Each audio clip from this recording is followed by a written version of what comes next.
If you want to check whether a website is responsive or not, here is the fastest and easiest way to test it.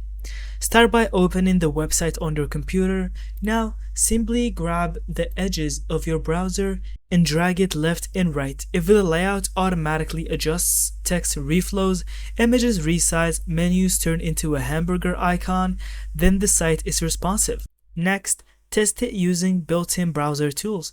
On Chrome, right-click and then click on Inspect, and then choose the Toggle Device Toolbar icon. This lets you stimulate phones and tablets like iPhone, iPad, Pixel, and more. If everything fits properly without zooming or scrolling sideways, the website is fully responsive. Now, test it on an actual phone. Just open the same link on your iPhone or Android, check how the buttons look, if the text is readable, and whether images load correctly. You can also use online tools like Google Mobile Friendly Test or ResponseRadar. Just paste the URL and the tools show you how the website appears on different screen sizes. And that's it. Thank you so much for watching. I hope you found this video helpful. And don't forget to leave us your thoughts in the comments.